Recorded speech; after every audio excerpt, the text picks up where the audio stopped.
Hello guys! Today, a very quick tip.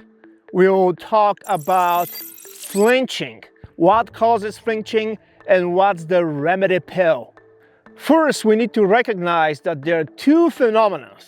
There are anticipation and there's a flinching. And the elements that causing both of them, they're different. Anticipation, it's more function of your shooting platform and respectively your stance.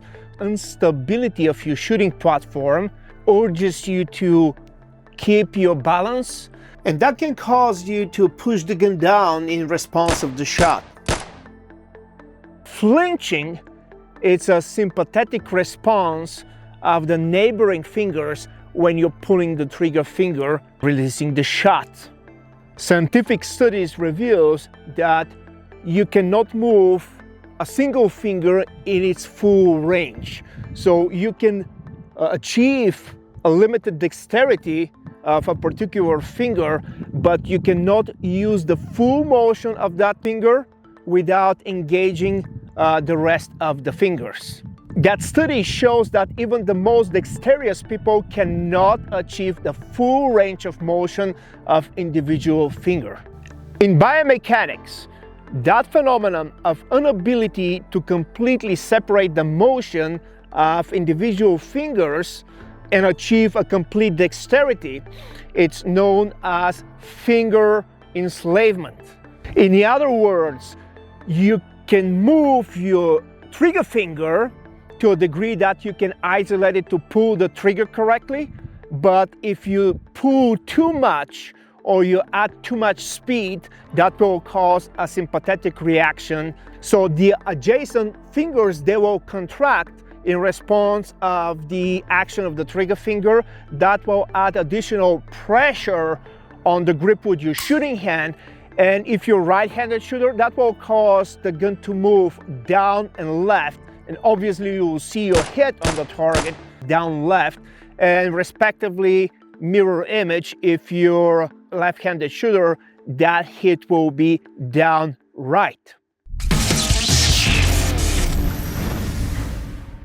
So how to avoid that? What's the remedy pill? Two very important components: speed and force. In TPC, we define those as two individual concepts that helps to support the first principle of trigger control: isolation of the action of the finger. And those two concepts are exactly this: the speed of the trigger pull and the effort, which will translate to force. So the idea is to pull the trigger with a constant speed of the actual trigger pull. Constant speed. Do not try to accelerate while you're pulling the trigger, or don't try to pull the trigger in an erratic manner, because it's guaranteed that will cause a sympathetic reaction of the rest of the fingers. In TPC, we define the actual trigger pull from the moment that you reach the wall of the trigger to the very click or bang or the hammer release. That little section of the trigger pull, you need to maintain the same speed from the moment that you initiate that pull to the very end. Supposed to feel like a piston of an engine. So you're not accelerating the trigger pull speed, it stays consistent. You can use the prep press technique, so you can take the slack, reach the wall of the trigger, and then apply that constant speed, or you can go through the trigger slap with the constant speed from the very beginning and complete the trigger pull with constant speed. It doesn't matter what kind of technique you're going to use, just stay focused not to accelerate the trigger pull or not to pull the trigger with too much speed erratically. These two elements will cause a sympathetic reaction of the neighboring fingers, and that will cause that low left hit on the target.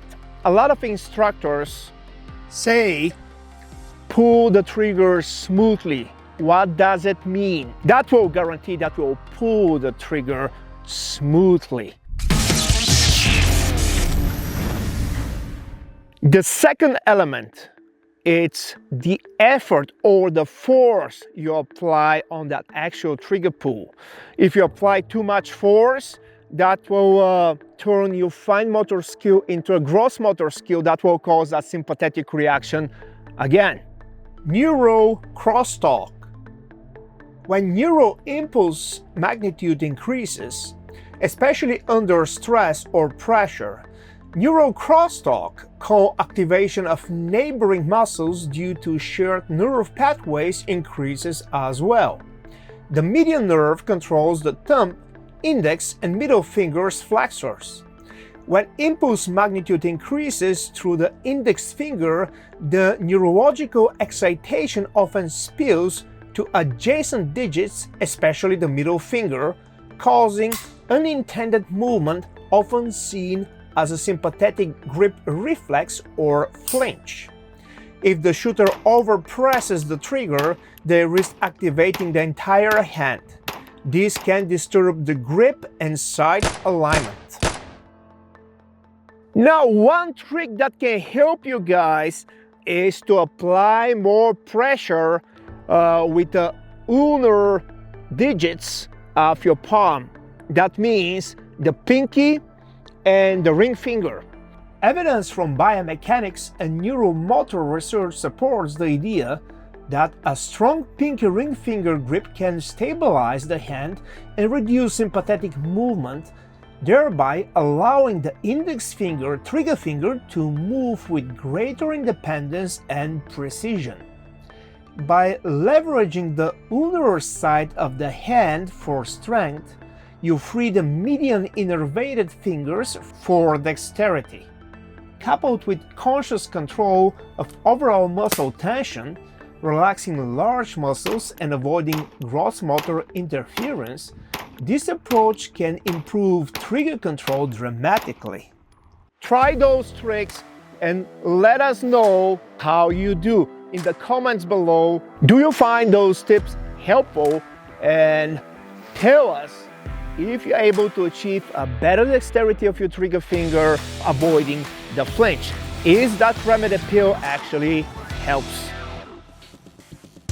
If you like the video, visit the online training page on our website or check the calendar section to sign up for our in-person courses. Please don't forget to like, share, and subscribe.